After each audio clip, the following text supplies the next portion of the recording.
সবাই বলছে আল্লাহুম্মা ইন্নী আসআলুকা আল হুদা ওয়াত তুকা ওয়াল আফাফা ওয়াল গিনা। সবাই বলি আল্লাহুম্মা লাকা আসলামতু ওয়া বিকা আমানতু ওয়া আলাইকা তাওয়াক্কালতু ওয়া ইলাইকা আনাবতু ওয়া বিকা খাসামতু। আমরা আল্লাহ তাআলার শুকর আদায় করে নিলাম। সম্মানিত হাজিরিন, আমি একটা প্রশ্ন করব শুরুতেই, মন খারাপ করা যাবে না। এই গ্রামের নামটা কি? তেতুলিয়া। একটি ঐতিহাসিক নাম কিন্তু। টেকনাফ থেকে তেতুলিয়া, রূপসা থেকে পাথুরিয়া, সুন্দরবন থেকে বান্দরবন, একটা কথা প্রচলন আছে। তো এই গ্রামে যতজন লোকের বসবাস আছে, আমি শুধু প্রশ্ন করব যে এখানে এই গ্রামের লোক কারা কারা আছেন, একটু হাত তুলুন তো দেখি। এই গ্রামের বাসিন্দা কারা কারা? আচ্ছা, এই কজনই কি আছেন আপনারা? হাত নামান। ঠিক আছে। বাকি লোকগুলো কি, তারা কোথায়? চতুর্থ আসমান না পঞ্চম আসমানে? সম্মানিত উপস্থিতি, যাই হোক, আমরা যারা এসেছি বলি আলহামদুলিল্লাহ, জোরে বলি আলহামদুলিল্লাহ। সম্মানিত উপস্থিতি, আমি যতক্ষণ আছি আমাকে সময় দেওয়া যাবে তো? সবাই সময় দিতে রাজি আছি তো ইনশাআল্লাহ? তবে অধিকাংশই কিন্তু গ্রামের লোক আমি লক্ষ্য করছি। আজকে আমার বিশ্বাস একটা জনগণের ঢল নামতো এখানে। অনেক দূর থেকে লোকজন আসার একটা প্ল্যান করছিলেন। আমাকে অনেকেই ফোন দিয়েছেন, আমাকেও, সে বাগমারা থেকে, তারপরে রাজশাহী, ওই মোহনপুর থেকে, অনেক জায়গা থেকে আমাকে, নিয়ামতপুর থেকেও আমাকে ফোন দিয়েছে। কিন্তু বিষয়টা হলো প্রতিকূল একটি পরিবেশ আমরা লক্ষ্য করছি। এরপরেও যেটাই হোক না কেন, বৃষ্টিকে আল্লাহর পক্ষ থেকে এই মুহূর্তে গজব না নিয়ামত? বলেন গজব না রহমত? আসতে বলেন রহমত। তাহলে মাহফিলটা হচ্ছে রহমত সহ। আলহামদুলিল্লাহ বলেন। কি সহ? রহমত সহ। আমরা মনক্ষুণ্ণ হব না, জোরে বলি ইনশাআল্লাহ।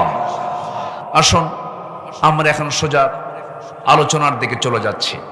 আমি আলোচনার সূচনায় সূরা আনফাল থেকে, সূরা আনফালের 45, 46, 47 এই আয়াত ত্রয়, 3টা আয়াতে কারীম আমি তেলাওয়াত করেছি। 3টা আয়াতকে সামনে রেখে কিছু কথা বলতে চাচ্ছি। ওয়ামা তৌফিকি ইল্লা বিল্লাহ আলাইহি তাওয়াক্কালতু ওয়া ইলাইহি উনীব। সম্মানিত দ্বীনি ভাইরা, আমার দেশে আমল বেশি হয় না ওয়াজ বেশি হয়? বলেন, আমল বেশি না ওয়াজ বেশি? ওয়াজটা শোনা বেশি হয়, কিন্তু আমল কম হয়। আমার চেয়ারম্যান মহোদয় একটা গুরুত্বপূর্ণ কথা বলেছেন। আমি আসার আগে, হুজুর আপনি একটু নামাজ নিয়ে কথা বলবেন। একটা বিশাল জনগোষ্ঠী, তারা নামাজই পড়ে না। তাহলে আমি মুসলমান, নামাজ একটি ফরজ, অপরিহার্য একটি ইবাদত। কিয়ামতের দিন প্রথম প্রশ্ন হবে নামাজ নিয়ে। জাহান্নামে যাবার 1 নম্বর কারণ হবে নামাজ। 1 নম্বর হক নামাজ। কার হক? আসতে বলবেন না, কার হক? আল্লাহর হক। আল্লাহ তাআলা আমাকে 24 ঘন্টা সময় দিয়েছেন, আর আমি, যার হাতে আমার প্রাণ, আমি তার জন্য দিনে 5টা বার সময় আমি বের করতে পারি না। এটা আমার জন্য বড় বদনসিব। আমাকে সবার আগে সময় বের করতে হবে কার জন্য? আসতে বলবেন না, কার জন্য? আল্লাহর জন্য বের করতে হবে। সম্মানিত উপস্থিতি, এজন্য আমরা আমলের পরিমাণটা বাড়াবো। আমল যদি ঠিক থাকে তাহলেই আমার আপনার জন্য নাজাত আছে। ঈমান আছে কিন্তু আমল নেই, আমল শূন্য ঈমান আল্লাহর দরবারে পছন্দের হবে না। আবার ঈমান শূন্য আমলেরও কোনো মূল্য আল্লাহর কাছে নেই। এজন্য সম্মানিত উপস্থিতি, আমাদের সম্পর্ক রাখতে হবে সবচাইতে বেশি কার সাথে? আসতে বলবেন না, কার সাথে? আল্লাহর সাথে। আল্লাহর সঙ্গে সম্পর্ক রাখতে গেলে অবশ্যই আল্লাহর সম্পর্ক আগে জানা দরকার, বোঝা দরকার। আল্লাহর পরিচয়, আল্লাহর অস্তিত্ব এবং আখিরাত, তাওহীদ, রিসালাত এগুলো নিয়ে যদি আমরা জানতে চাই তাহলে একটা কিতাবের কাছে ধারণা দিতে হবে। সেই কিতাবের নাম কি বলুন তো সবাই? সেই কিতাবের নাম কি? কোরআন। কোরআনকে আমরা বেশি করে জানবো, শিখবো, বুঝবো। আল্লাহ রাব্বুল আলামিন এই কিতাবটার দাম এত দিয়েছেন, শুধু কিতাব নাজিলের কারণে আল্লাহ তাআলা মাসটার দাম কত বাড়ায় দিয়েছেন। জোরে বলি সুবহানাল্লাহ। কোন মাসে কোরআন নাজিল হয়েছে? কালকে যেটা আসতেছে, আগামীকাল যেটা আমরা পাচ্ছি ইনশাআল্লাহ, সে মাসের নাম কি? মাঝে মাঝে কিন্তু মেঘের ডাক শুনতে পাচ্ছি। আবার চিন্তা করতেছেন নাকি কখন দৌড় মারবেন, এরকম চিন্তা করতেছেন নাকি?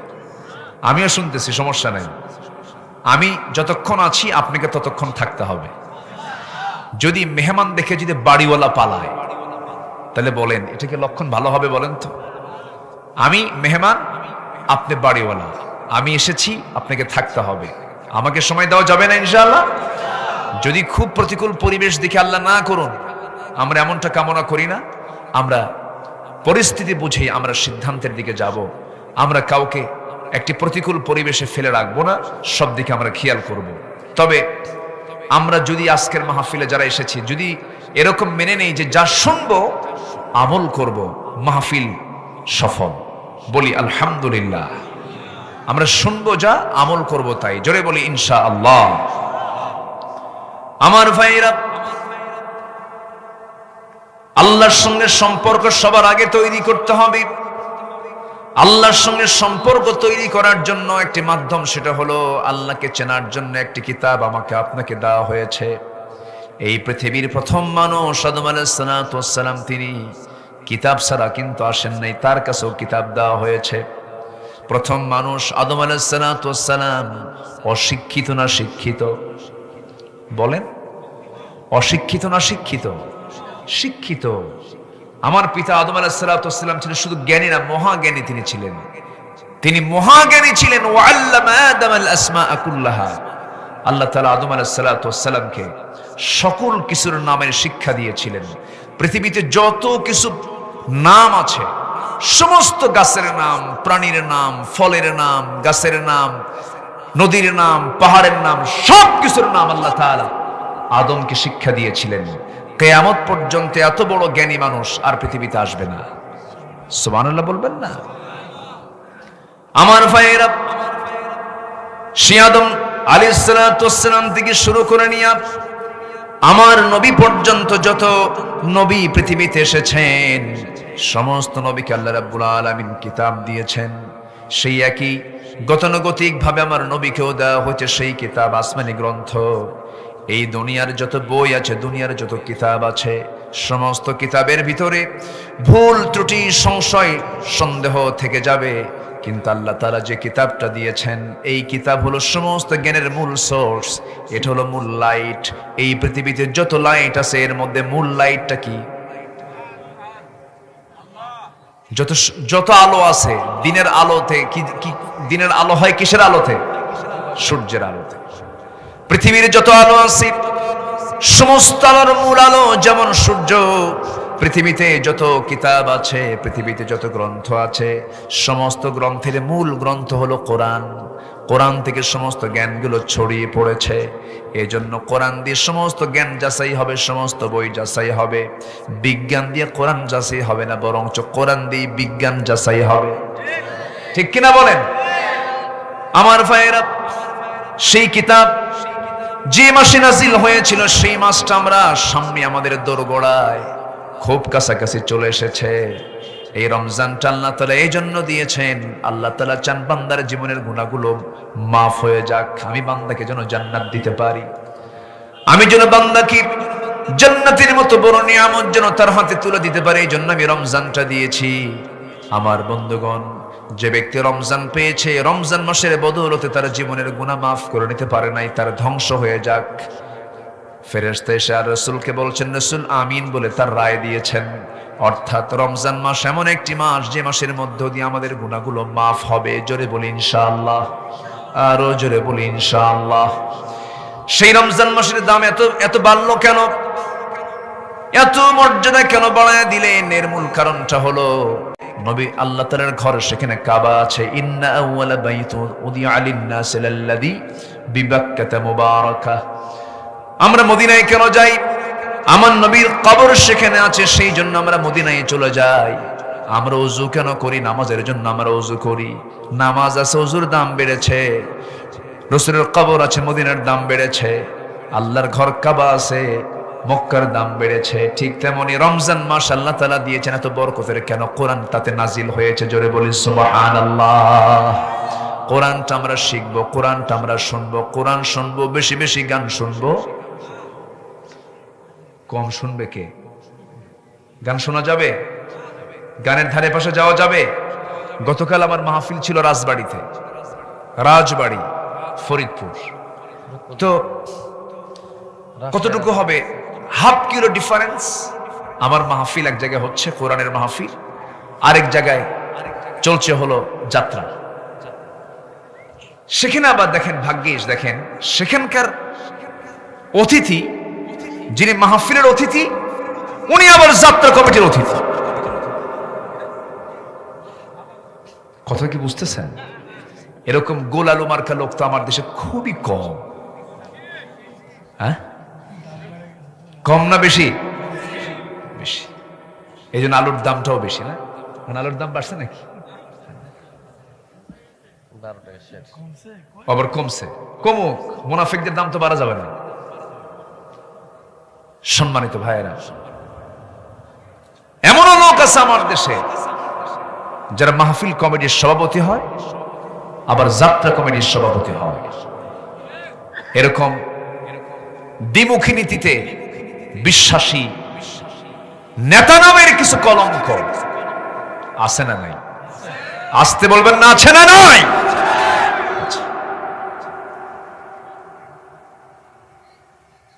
হ্যাঁ, ক্লান্তি কাজ করে সবার মধ্যেই, কিছু ক্লান্তি কাজ করে। চেয়ারম্যান সাহেবের যে কাজটা, ওনার ডিউটি হলো 24 আওয়ার্স, 24 ঘন্টা। রাত 3টার দিকে উঠে, রাত 3টার দিকে দরজার কাছে যায়, বলে, চেয়ারম্যান সাহেব ঘুমাচ্ছেন আপনি? 3টার দিকে কি করে বলেন তো? 3টার দিকে কি করে বলেন তো? ঘুমায় না? ঘুমায়। 24টা ঘন্টা তাদেরকে কাজ করতে হয়। টায়ার্ড তো হবেই তারা। আমাদের এলাকায় একটা কথা বলে, যদি কাউকে বিপদে ফেলে দিতে চাও, চেয়ারম্যানে দাঁড়ায় দাও, বিয়া আরেকখান করায় দাও। কি কথা কি বুঝতেছেন? হ্যাঁ, আর ভাঙ্গা একখান গাড়ি কিনায় দাও, ভাঙ্গা গাড়ি কিনায় দিবা, বিয়ার একখান করায় দিবা, আর চেয়ারম্যানে দাঁড়ায় দিবা। ওর শান্তি যা আছে সব শান্তিপুরে যাবে, আর উনি অশান্তিতে থাকবেন। সম্মানিত ভাইয়েরা, আমরা চেয়ারম্যান মহোদয়ের জন্য দোয়া করি, আল্লাহ তুমি তাকে জনগণের যতটুকু খেদমত করার দরকার, আল্লাহ তাআলা তুমি তাকে করার তৌফিক দিয়ে দাও। জোরে বলি আল্লাহুম্মা আমিন।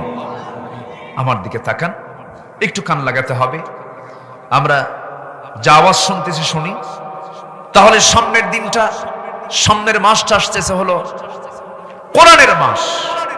আমি যদি প্রশ্ন করি এই জায়গায়, এখানে মুসলমান কারা কারা, সবার হাত কিন্তু উঠবে। যদি বলি ইমানদার কারা কারা, হাত কিন্তু সবার উঠবে।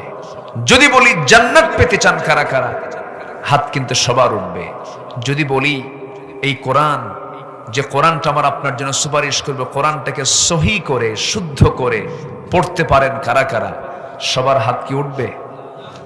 আসতে বলবেন না, উঠবে? উঠবে না। তো এটি কি ব্যর্থতা নয়?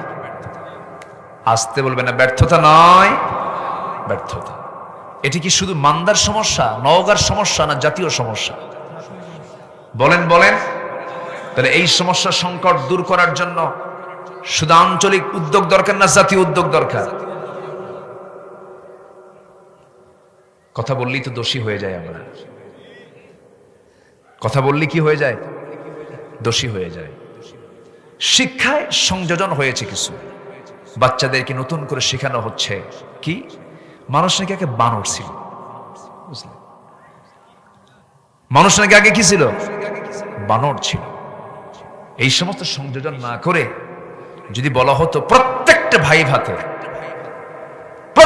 মৌখিক পরীক্ষা, সেটা ভর্তি পরীক্ষা হোক, অ্যাডমিশন টেস্ট হোক, অথবা চাকরির পরীক্ষা হোক, সকল পরীক্ষায় যারা মুসলমান তাদের ইন্টারভিউ সাক্ষাৎকারে প্রত্যেক মুসলমান প্রার্থীকে কোরআনে কারীমের যে কোনো একটা পৃষ্ঠা তাকে সহি করে কোরআন তেলাওয়াত এক পৃষ্ঠা তাকে শোনাতে হবে।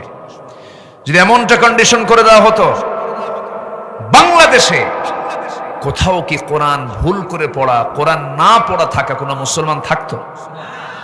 থাকতো না। কিন্তু এমন কি কোনো উদ্যোগ আছে? নাই। নামাজ না পড়লে কি হয়? আর নামাজ না পড়লে কি হয়? আমার দেশে নামাজ নিয়ে কেউ কথা বলে না। যে নেতা নিজে নামাজ পড়ে না, সে নামাজ নিয়ে কি বলবে কথা?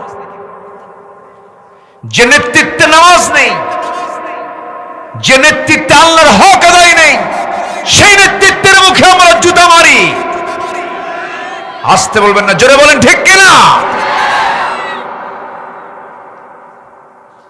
যারা আল্লাহর হক নষ্ট করতে পারে তারাই বান্দার হক নষ্ট করতে পারে।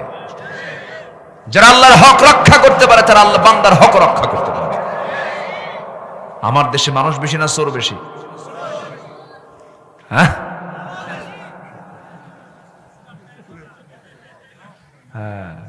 মানুষ কই? মসজিদে নামাজ পড়তে গেছি, ধরেন আপনি যদি নওগাঁর নওগাঁ যেটা মেইন মসজিদ, ধরেন মসজিদে নামাজ পড়তে গেলেন, যদি নতুন এক জোড়া জুতা 2000 টাকা দিয়ে কিনে মসজিদে ঢুকলেন, যদি জুতাটা পিছনের কাতারে রেখে সামনের কাতারে যদি নামাজে দাঁড়ান, বলেন তো সেজদায় গিয়ে কি তসবিহ হবে না জুতার চিন্তা হবে? আমার জুতা আছে তো। এই হলো মসজিদের অবস্থা। বাজারে যাবেন, 2 পকেটে হাত দিয়ে রাখতে হয়। গরুর হাটে গেলে তো কোনো কথাই নেই। সাবধান, পকেট যে কোনো মুহূর্তেই শেষ হতে পারে। এখান থেকে আপনি সাফাই হাট থেকে কি হাট সাফাই হাট থেকে আপনি রাজশাহী যাবেন, পাবলিক বাসে উঠছেন, মোবাইলটা হাতে রাখতে পারছেন না, একটু পকেটে রাখছেন, হাত দিয়ে রাখা লাগবে, থাকবে তো? আমরা কোথায় মানুষ হতে পারলাম? গত বছর আমার মাহফিল ছিল চিটাগাং, পতেঙ্গাই মাহফিল। আলোচনা শেষ করে দোয়া সম্পূর্ণ করে নামবো আমি মঞ্চ থেকে, নামার সময় দেখে আমার জুতা নাই। না, আমি বললাম জুতা কই? হুজুর মোহাব্বত করে না বলে নিয়ে গেছে। কথা বোঝেন নাই? মালদ্বীপে প্রোগ্রাম আমার, মালদ্বীপে এক মন্ত্রী এবং এক ইউনিভার্সিটি টিচার একসঙ্গে আমরা কেন্দ্রীয় সেন্ট্রাল মসজিদে আমি ঢুকবো। তো আমার দেশের সিস্টেম অনুযায়ী হঠাৎ করে আমি জুতাটা হাতে নিয়েছি, ঢুকবো ভিতরে, জুতা হাতে নিয়েছি। আমার দিকে তাকায় আছে, জুতা মানে জুতা হাতে নেন কেন? জুতাও নামাজ পড়বে নাকি? মানে আমাকে বলতেছে। আমি বললাম ভাই, এটা আমাদের সিস্টেম, আমার দেশে আবার জুতা চুরি হয়। জুতা আবার চুরি হয়? 2000 মুক্তিযোদ্ধা, আমার মুক্তিযোদ্ধাকে ভালোবাসি। এদেশের জন্য তারা অনেক কাজ করেছেন, রক্ত দিয়েছেন, অঙ্গহানি হয়েছেন, আমরা তাদের জন্য দোয়া করি। কিন্তু 2000 মুক্তিযোদ্ধা, তারা মুক্তিযোদ্ধার ভাতা নিল, যুদ্ধের বয়স 52 বছর, তাদেরও বয়স 52 বছর। যুদ্ধ করলো কোন দিন? রুহের জগৎ থেকে আধ্যাত্মিক ভাবে মারিফতের লাইনে যুদ্ধ হয়েছে।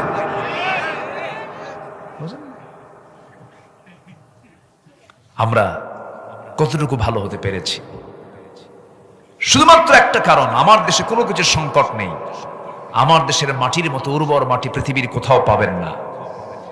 এদেশে সাগর আছে, খাল, নদী, নালা, বিল আছে, এদেশে পাহাড় আছে, এদেশের গাছগাছালি যেন নববধূর মতো সাজিয়ে রাখা এক সুন্দর প্রকৃতি, আল্লাহর দান। সবই ছিল, সবই আছে। শুধু একটার সমস্যা, সেটা হলো নেতৃত্বের সমস্যা। সৎ, যোগ্য, আমানতদার, ইমানদার নেতৃত্বের সংকট, ঠিক কিনা বলেন? সেই নেতৃত্বের দিকে আসতে হবে মুসলমান। আমরা রমজানকে কাজে লাগাবো। সবাইকে বলবো, এখানে যারা বসে আছেন এক একজন দায়িত্বশীলের ভূমিকা পালন করবেন। আমি মনে করব মান্দাকে পরিবর্তন করার জন্য বেশি লোক লাগে না, যে কজন আছেন এই কজনই যথেষ্ট, যদি আমরা কাজ করতে পারি, ঠিক কিনা বলেন? সম্মানিত ভাইরা, আগামী রমজান হবে আমাদের কোরআন শেখার রমজান। কোরআন সবাই শিখবো? আসতে বলে সবাই শিখবো? কেমনে শিখবেন? শিখবেন কেমনে? একা একা না ওস্তাদ লাগবে? মনে মনে ঠিক করে নেন, যদি কোরআন শিখতে পারি ভাববো যে মাহফিল শুনে কিছু সফলতা এসেছে, বলি আলহামদুলিল্লাহ। নামাজ পড়তে কি লাগে বলেন? কি লাগে? কোরআন লাগে না? তাহলে কোরআন পারি না, আমি নামাজ পড়বো কেমনে? কোরআনটা আমরা পড়া শিখবো সবার আগে। জোরে বলি ইনশাআল্লাহ, জোরে বলি ইনশাআল্লাহ। শিখবো আমরা। কত আগ্রহ ইংরেজি শেখার জন্য, কত আগ্রহ অঙ্ক শেখার জন্য, কত আগ্রহ অন্যান্য শিক্ষার পেছনে বাপ মা কত মেহনত করে। ইংরেজি শিখবে, ইংরেজি জানে না, ইংরেজি টিচার ঠিক করে, মাসে 10,000 15,000 টাকা হোম টিউটরকে দেয়, প্রাইভেট টিচারকে দেয়। সপ্তাহে 2 দিন আসেন, মাসে 8 দিন আসেন। আর হুজুর একটা পড়াতে আসে তার ছেলেকে, যে ইংরেজি শেখে, সেই আবার হুজুরের কাছে কোরআন শরীফ পড়া শেখে। মাসে 8 দিন না, মাসে 30 দিনই আসেন হুজুর। ইংরেজি যিনি পড়ান তাকে আবার মাঝে মাঝে চা খেলে দিলে হবে না, তাকে কফি দিতে হয়, তাকে মিষ্টি দিলে হবে না, তাকে ফলমূল দিতে হয়, বিস্কিট দিলে হবে না, তাকে জুস দিতে হয়। এত শর্ত, সব শর্ত পূরণ করে ইংরেজি শেখান হুজুর। 30 দিনে আসেন, 3 মাস একটানা পরিশ্রম করে কোরআন পড়া শিখালেন। কোরআন হাতে দেওয়ার দিন হুজুরকে দাওয়াত দিয়ে বলা হলো, হুজুর আপনি একটু আসেন, আপনার আমার সন্তান আপনার ছাত্র, সে কোরআন হাতে নেবে, আপনি একটু দোয়া টোয়া করে দিবেন। আসছে, খাওয়া দাওয়া শেষ করে দোয়া টোয়া পড়ায় দিয়ে এখন হুজুর চলে যাচ্ছে। এখন ছেলের বাপ বলে, ছাত্রের বাপ বলে, হুজুর অনেক তো মেহনত করলেন, অনেক কষ্ট করলেন, মাস 3টা একটানা পরিশ্রম করে আমার সন্তানকে কোরআন পড়া শিখালেন, তো হুজুর দোয়া করবেন। তো কোরআন শিখায় তো টাকা নেওয়া জায়েজ নাই, তো দোয়া করবেন। কত বড় বদমাইশ! আমি কি ভুল বলছি? আসতে বলবেন, আমি কি ভুল বলছি? ডিশের বিল, মোবাইল বিল, এমবি বিল, বিদ্যুৎ বিল, সব বিল পরিশোধ। আমার জীবনের শ্রেষ্ঠ ইবাদত যে ইমামের পিছনে আমি আদায় করি, একটানা 6 মাস ইমামের বেতন বাকি আছে। আছে না? আসতে বলে, আসতে বলবেন না, আছে না? নাই? আচ্ছা, মাসে 10,000 টাকা বেতন দিয়ে বলে, হুজুর এত টাকা কি করেন? এরকম বলার লোক আছে না? নাই? আমরা ইসলামকে খুব আন্ডার এস্টিমেটে রেখেছি। ইসলামকে বোঝার জন্য আমাদের মেহনতের দরকার, আছে না? নাই? আসতে বলবেন না, আছে না? নাই? সবচেয়ে সুন্দর ওস্তাদ ঠিক রেখে বাচ্চাদেরকে কোরআন শিখান, বাচ্চাদেরকে দিন শিখান, পরিবারকে ইসলাম শিখান। সন্তানকে টাকাওয়ালা বানাবেন, বুড়ো বয়সে আপনি শান্তি পাবেন না। সন্তানকে আল্লাহওয়ালা বানান, বুড়ো বয়সে সন্তান আপনাকে ভয় করবে আল্লাহর ভয়ে। যেরকম সুবহানাল্লাহ। আমরা কোরআনটা শিখবো সবার আগে, জোরে বলি ইনশাআল্লাহ। রাজি আছি তো? আমি একটা মেসেজ কিন্তু দিয়ে দিলাম, আমি মূল আলোচনায় কিন্তু এখনো যাইনি, একটু আস্তে আস্তে যাচ্ছি। আমি সূরা আনফাল থেকে কিছু কথা বলেছি, আনফাল থেকে কিছু তেলাওয়াত করেছি। সেই সূরা আনফালকে সামনে রেখে আমি কিছু কথা বলতে চাচ্ছি। আল্লাহ তাআলা এখানে ইমানদারকে সফলতার দিকের কথা বলেছেন, এবং কিছু কাজ আছে যে কাজের সাথে আল্লাহ বলছেন, বান্দা এই কাজ করতে পারলে আমি তোমার সাথে আছি। জোরে বলেন সুবহানাল্লাহ। কিছু কাজ করার জন্য বলেছেন তুমি যদি এই কাজগুলো করতে পারো তুমি সফল হবে। আর যদি কিছু কিছু কাজ আছে তুমি যদি এগুলো করে ফেলো, আল্লাহ তাআলা কিন্তু তোমাদের সকল কাজকর্মের দিকে লক্ষ্য রাখছেন। আল্লাহ হুমকি দিচ্ছেন 47 নম্বর আয়াতে, একটু কড়া ভাষায় কথা বলছেন। এই 3টি আয়াতকে সামনে রেখে 6টি নির্দেশনা। কয়টা নির্দেশনা বলেন? 6টা নির্দেশনা আমি আমার আলোচনার মধ্যে আজকে উপস্থাপন করব। জোরে বলি ইনশাআল্লাহ। একটু কান লাগাবেন। আল্লাহ রাব্বুল আলামিন বলেন, ইয়া আইয়ুহাল্লাযীনা আমানু ইযা লাকীতুম ফিআতান ফাসবুতু ওয়াযকুরুল্লাহা কাসীরান লাআল্লাকুম তুফলিহুন وأطيعوا الله ورسوله ولا تنازعوا فتفشلوا وتذهب ريحكم واصبروا إن الله مع الصابرين. জোরে বলুন আল্লাহু আকবার। আল্লাহ রাব্বুল আলামিন এখানে ইমানদারকে ডাকছেন। এখানে আমরা যারা বসে আছি ইমানদারকে লক্ষ্য করে আল্লাহ তাআলা বলছেন, ইমানদারেরা শোনো, ইদা লাকিতুম ফিআতান, যখন তোমরা কোনো গোষ্ঠীর সামনে যখন দাঁড়াবে, যখন কোনো বাতিল শক্তির মোকাবেলায় যখন তোমরা দাঁড়িয়ে যাবে, সেই সময় তোমাদের এক নাম্বার কাজ হবে ফাসবুতু, তোমরা টিকে থাকবে, অটল থাকবে, অবিচল থাকবে, দৃঢ়চেতা থাকবে। এখন প্রশ্ন হলো, হুজুর আপনি যে বললেন, আপনি হয়তো বলতে পারেন আমাদের সামনে কোন শত্রু, সবাই তো মুসলমান, কিন্তু আমার দেশে মুসলমান সুদখোর আছে না নাই? মুসলমান আবার কি খায়? তাহলে ওটা কি কি কি সুদখোর বলবো? মুসলমান সুদখোর নাকি? আমার দেশে জেনাকার আছে না নাই? মদখোর আছে না নাই?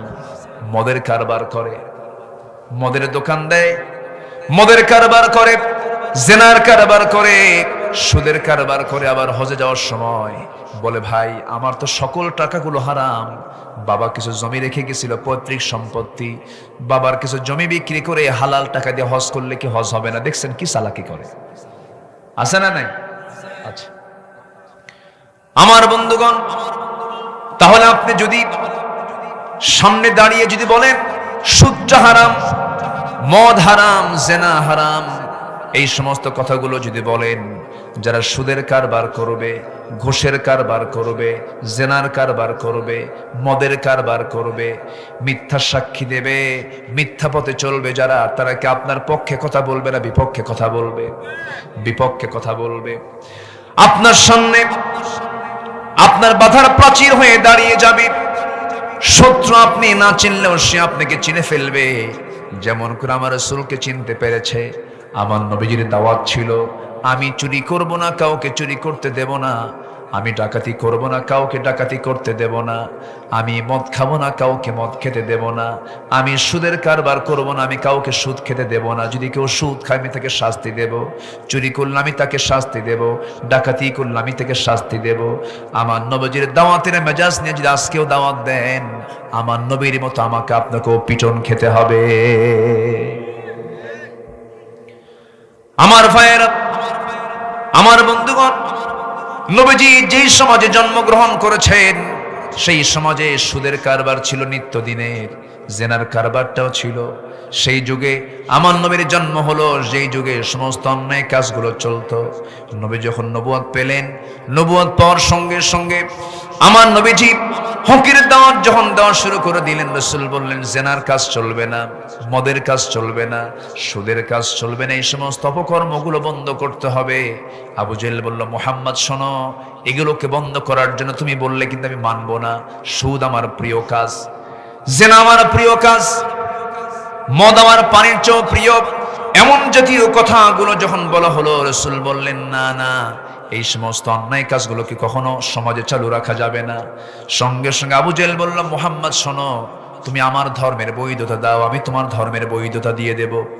তোমার ধর্ম 6 মাস, আমার ধর্ম 6 মাস, এমন জাতীয় কথা যখন বলা হলো, আমার নবীজি শুনতে পেলেন। শোনার সঙ্গে সঙ্গেই রাসূল বললেন, ও কুরাইশ নেতারা, আল্লাহর পক্ষ থেকে আয়াত নাজিল হয়ে গেছে, আল্লাহর পক্ষ থেকে আল্লাহর ফয়সালা হয়ে গেছে। যারা পারেন ঠোঁট মিলিয়ে বলুন, ওয়ালা আনতুম আবিদুনা মা আ'বুদ ওয়ালা আনা আবিদুম মা আবাদতুম ওয়ালা আনতুম আবিদুনা মা আ'বুদ লাকুম দীনুকুম ওয়ালিয়াদিন। জোরে বলুন আল্লাহু আকবার।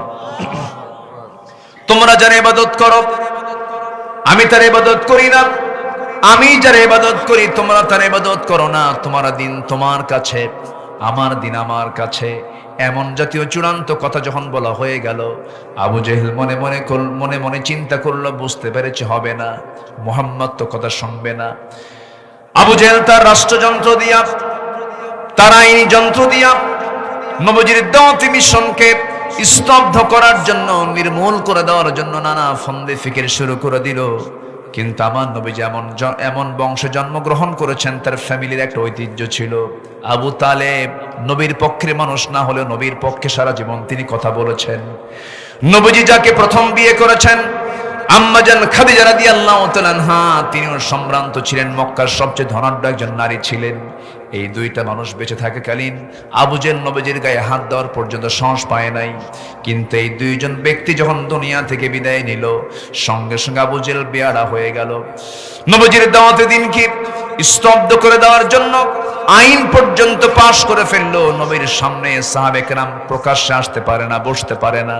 নবীজি তার শিশু ইসলামকে সাহাবে কেরামকে নিয়ে পাহাড়ি গুহার মধ্যে গোপনে গোপনে দিনের আলোচনাগুলো করেন, কথাগুলো বলেন। চতুর্দিকে ষড়যন্ত্রের জাল বিস্তার করে ফেললো। মক্কার হাওয়াটা এত কঠিন বানায় ফেলল আবু জেহেল। গেফার গোত্র থেকে একজন সাহাবী ইসলাম তখন তিনি কবুল করেন নাই। একজন ব্যক্তি আবু যার গেফারি রাদিয়াল্লাহু তাআলা আনহু রাসূলকে সন্ধান পেয়ে নবীজির নাম শুনে মক্কা শহরে চলে আসলো। কাবার চতুর্দিকে 3 দিন 4 দিন যাবত ঘোরাফেরা করতেছে, কিন্তু রসুলকে খুঁজে পায় না। রসুলের কোন সংবাদ তিনি পাচ্ছেন না। এমন সময় আমার নবীজির একজন সাংবাদিক সাহাবী ছিলেন, গোয়েন্দা সাহাবী ছিলেন, তিনিও আলী রাদিয়াল্লাহু তাআলা আনহু। সঙ্গে সঙ্গে তাকে অনুমান করলেন, সন্দেহ করে তাকে ধরে ফেললেন। এই যুবক, তোমার বাড়ি কোথায়? তোমার তো বাড়ি মক্কায় নয়। সঙ্গে সঙ্গে আবু যর বলতেছে, শুনেছি আব্দুল্লাহর পুত্র মুহাম্মদ নামে নাকি আল্লাহর একজন নবী আছেন, আমি তার সঙ্গে দেখা করতে চাই। সঙ্গে সঙ্গে আলী বলছেন, শোনো আবু যর, যা বলেছ আর বলতে যেও না, কারণ মক্কার হাওয়াটা এমন প্রতিকূল, এই মুহূর্তে যদি কেউ জানতে পারে তুমি দিন গ্রহণ করতে আসছো, তোমাকে মেরে ফেলবে এই কুরাইশরা। কাউকে তুমি বলতে যেও না। তুমি যদি আমার নবীর সঙ্গে সাক্ষাৎ করতে চাও, তবে আমি সামনে সামনে চলবো। সামনে যদি কোনো বিপদ লক্ষ্য করি, আমি জুতা ঠিক করার ভান করে আমি বসে যাব, তুমি সামনের দিকে চলতে থাকবে। এমন প্রতিকূল পরিবেশ আবু জেহেল তৈরি করে রেখেছিল। আমার নবীর সামনে আবু যর গেফারিকে হাজির করানো হলো।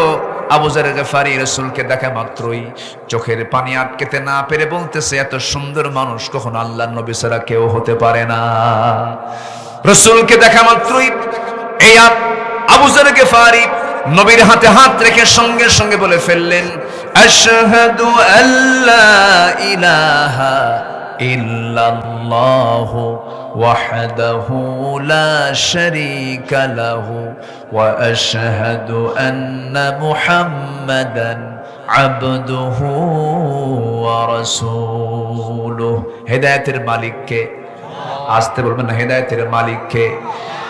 আল্লাহ তাআলা যদি কাউকে হেদায়েত দেন, হেঁটে হেঁটেই সে চলে আসবে নবীর কাছে। সে কালিমা পড়ে মুসলমান হয়ে গেছে। অথচ এই আল্লাহর কালাম সবচেয়ে বেশি শুনেছিল কিন্তু আবু জেহেল। সেই যে কোরআনটা শুনেছে আমল করার জন্য না বিরোধিতা করার জন্য? বলেন বলেন বলেন, বিরোধিতা করার জন্য, নবীর বিরুদ্ধে অবস্থান নেবার জন্য। কারণ সে জানতো শতভাগ কোরআন আল্লাহর পক্ষ থেকে নাজিল হওয়া। আবু জেহেল জানতো কোরআনটা আল্লাহর পক্ষ থেকে এসেছে। আবু জেহেল জানতো মুহাম্মদ শতভাগ আল্লাহর পয়গাম্বার। বিরোধিতা করার মূল কারণ একটাই ছিল, আবু জেহেলের একটাই কারণ, সেটা হলো আবু জেহেল সব ছাড়বে কিন্তু তার চেয়ার ছাড়বে না। এমন লোক এখনো আছে না নাই? আসতে বলবেন না, আছে না নাই? আমি কি আলোচনা চালাবো? দু একজন করে যে ওঠে, উঠুক। উঠুক কেন?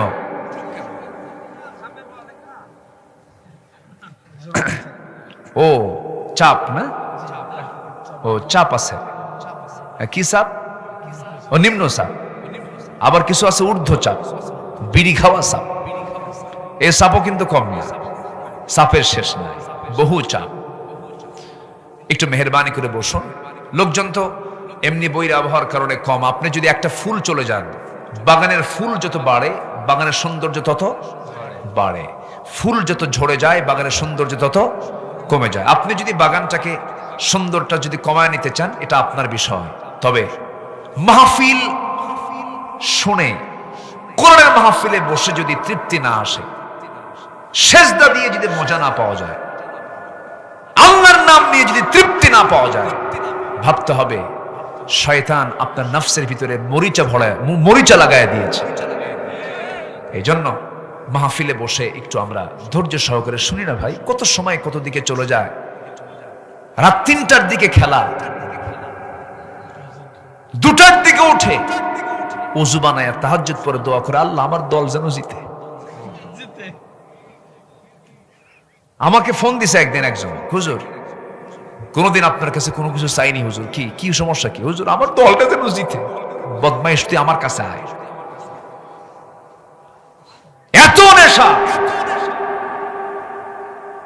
সম্মানিত ভাইয়েরা, যদি আমরা বুঝতাম এই মাহফিলের মর্যাদা, এই মাহফিলে বসে থাকার কি প্রাপ্তি, কি সব, চুল পরিমাণ আমরা কেউ নড়তাম না। তবে এটার পুরস্কার একদিন আছে না নাই বলেন তো?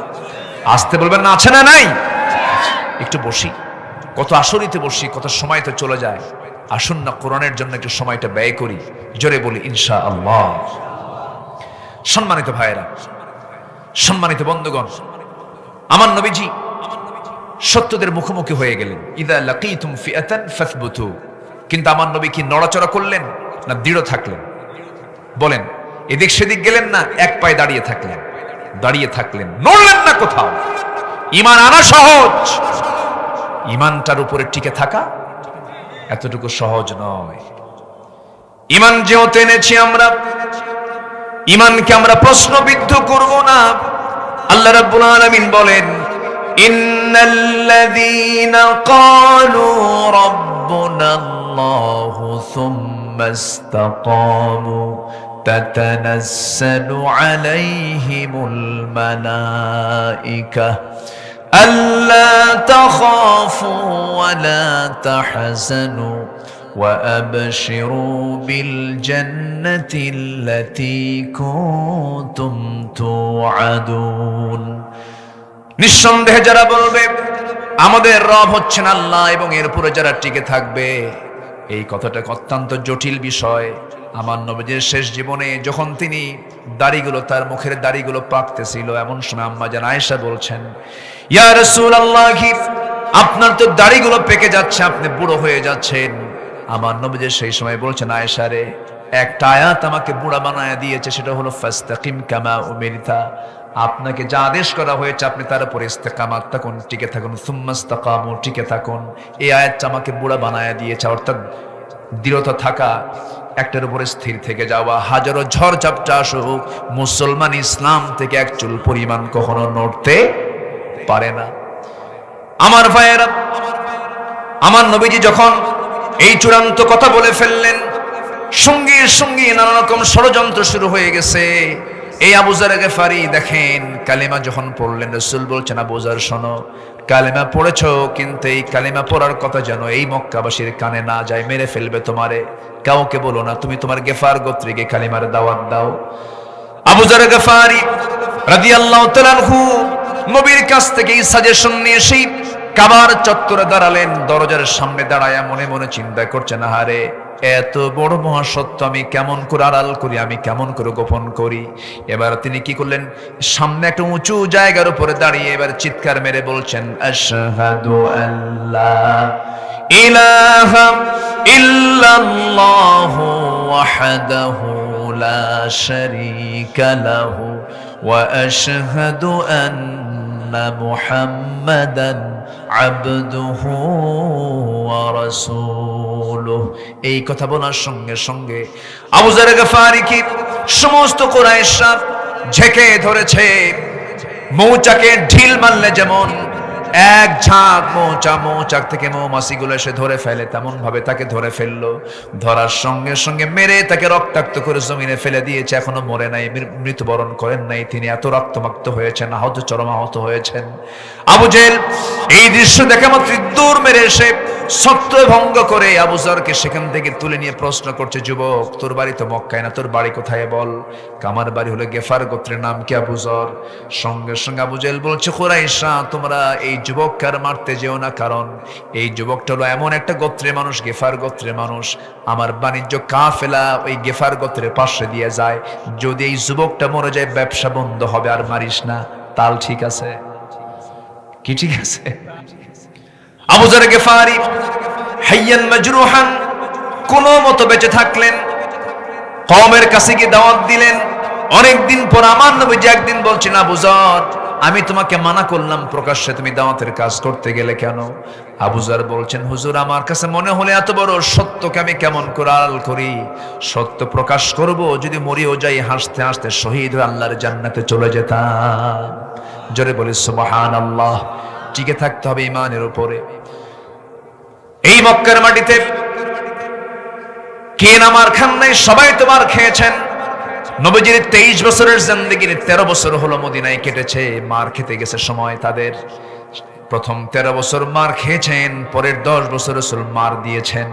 শুধু মার খান নাই, মার খাওয়াও সুন্নত, মার দেওয়াও সুন্নাত। আসতে কয় মার খাওয়া সুন্নত, মার দেওয়াও। শুধু মার খাবো নাকি সারা জীবন কি শুধু মার খাবো? শুধু মার খাবো না আমরা, রাসূল মার দিয়েছেন, আমাকে আপনাকে মারও দিতে হবে। ইউকতালুনা ওয়া ইয়াকতুলুনা ওয়া ইউকতালুন, মানুষকে তারা নিহত করবে, আবার নিজেরও নিহত হয়ে যাবে। ওয়াদান আলাইহি হাক্কান ফিত তাওরাত ওয়াল ইনজিল ওয়াল কুরআন। জোরে বলি আল্লাহু আকবার। আমার নবীজির প্রিয় সাহাবী আবু বকর সিদ্দিক রাদিয়াল্লাহু আনহুর নাম সবাই শুনেছেন। আহারে, তিনি যখন কোন এক ফজরের সময় ঘর থেকে বের হয়ে মিসফালা হয়ে আল্লাহর ঘরের দরজার সামনে দাঁড়ায়া ফজরের সময় তিনি সেজদা দিয়ে আল্লাহকে খুশি করতে চাচ্ছেন, সেজদা দিয়েছেন। উতবা, শাইবা, মুগিরা সব কাট্টা কাট্টা কাফেররা সাইয়েদনা আবু বকরকে একা পায়া থাপ্পড় মেরে জমিনে ফেলে দিয়েছে। জমিনে ফেলে দিয়া নাকের উপরে খরম জুতা, কাঠের জুতা চেপে দিয়া নাকটাকে বোচা বানায় দিয়া রক্ত দর দর করে গড়ে গড়ে পড়ে। আবু বকর রক্ত গড়ার সঙ্গে সঙ্গে সেন্সলেস হয়ে জমিনে পড়ে গেলেন। কাফের মুশরিকরা, উতবা, শাইবারা মনে মনে ভাবতেছে আবু বকর বুঝে মারা গেছে, কোনো নড়াচড়া নাই, সেন্সলেস হয়ে গেছেন। কিছুক্ষণ পর সব চলে গেছে, তার সেন্সটা ফিরে আসছে। সেন্স ফিরে আসার সঙ্গে সঙ্গে দেখেন তার গোটা শরীর তার রক্ত রঞ্জিত। মনে মনে ভাবলেন, আমি যদি এই অবস্থায় আমার বাড়িতে চলে যাই, না জেনে রাসূলকে তারা হামলা করে কিনা, আমার জীবন চলে যাক, রাসূলকে আমি মারতে দেব না, আঘাত করতে দেব না। সোজা নবীর বাড়ির সামনে চলে গেছেন, দরজায় নক করেছেন।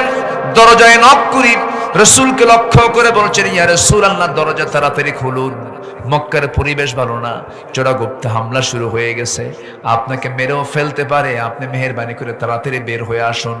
রাসূলকে সেই জায়গা থেকে বের করে নিয়ে রাসূলকে বলা হলো, হুজুর, আমরা মক্কার বাইরের দিকে একটু চলে যাব, আউটসাইডে চলে যাই, যে কোনো মুহূর্তে তারা হামলা করতে পারে, চলো আবু বকর চলো যাই। দুইজন বন্ধু আমার নবীজি তাকে সঙ্গে করে নিয়ে, রক্তাক্ত দেহ নিয়ে তাকে সঙ্গে করে নিয়ে আড়াল হয়ে তারা মক্কার বাইরে চলে গেছেন, মরু অঞ্চলের দিকে চলে গেছেন। কিন্তু নাক থেকে রক্ত পড়া বন্ধ হচ্ছে না, কি করা যায়? রাসূল বলছেন, আবু বকর, এই পরিমাণ রক্ত তোমার ঝরতেছে, তুমি তো মরেই যাবে, দেখি তো কি করা যায়। মেষের পাল দেখলেন, খুঁজে পেলেন না। উটের পাল দেখলেন, খুঁজে পেলেন না। ছোট্ট একটা ছাগলের পাল দেখতে পেলেন। সেই ছাগল পালের সাথে একজন রাঈল গনাম, একজন রাখালকে দেখতে পেলেন। রাখালকে ডাক দিয়ে বলছেন, রাখাল রে, এই দিকে আসো না, এই দিকে আসো। আস্তে করে রাসূল তাকে ডেকে নিয়ে বলছেন, দেখো এই যে রক্তাক্ত চেহারা, ও মরে যাবে, দেখো তো একটা সাগি দেওয়া যায় নাকি, আমি দুধটা দহন করব, এই দুধটা আমার আবু বকর না খেলে সে মরে যাবে, দেখো তো আমাকে একটা সাগি দেওয়া যায় নাকি দুধ দহন করার মতো। সঙ্গে সঙ্গে রাখাল বলছে, আমাকে মাফ করবেন, পারবো না, কারণ আমি শুধু একজন রাখাল মাত্র, আমি তো ছাগলের মালিক নই। ছাগলের মালিকের এই আমানতটাকে আমি নষ্ট করতে পারবো না, আমি ছাগলের কোনো দুধ আমি আপনাকে দিতে পারবো না। আমার নবী মুসকে মুসকে হাসি মেরে মনে মনে চিন্তা করতে, সাহারে, এই বালুর ভিতরে, মরু অঞ্চলে, এটার ভিতরে ঈমান নাই কিন্তু আমানত আছে, ঈমানের গুণটা আছে। আর আমাদের মধ্যে ঈমান আছে কিন্তু আমানত নাই। আমার নবীজি খুশি হলেন, সঙ্গে সঙ্গে বলছেন, ও রাখাল, তাহলে আমি তোমাকে একটা প্রস্তাব দেব। কি প্রস্তাব? তুমি আমাকে এমন একটা সাগি দিবা, যে সাগিটার ওলানে এখন পর্যন্ত দুধ আসে নাই, কোনোদিন দুধ আসে নাই, পেটে কোনোদিন বাচ্চাও হয় নাই, ছোট্ট একটা সাগি তুমি আমাকে দেবে নাকি? সঙ্গে সঙ্গে রাখাল মুস্কি হাসি মেরে রাসূলকে, তাই সে ভুল বুঝে ভাবতেছে পাগল টাগল নাকি, এ কি বলে, ছোট্ট সাগি দিয়ে কি করবে, দেখি তো একটা ছাগল দিয়ে দেখি তো। আমার নবী কি ছোট্ট একটা সাগি তার হাতে যখন দিয়ে দিয়েছে, আমার নবী যে আস্তে করে ছোট্ট সাগিটা তার দুই পায়ের মাঝখানে নিয়ে, ছোট্ট সাগির পিছনের দিকে দুই পায়ের ঠিক মাঝখান বরাবর, ওলান বরাবর আমার নবী তার বরকতি হাতটা রাখলেন। বরকতি হাত রাখার সঙ্গে সঙ্গে গোটা দুধের বাট, গোটা ওলানটা দুধে ভরপুর হয়ে গেছে। আমি কি আলোচনা চালাবো? আলোচনা চালাবো? জোরে বলি ইনশাআল্লাহ।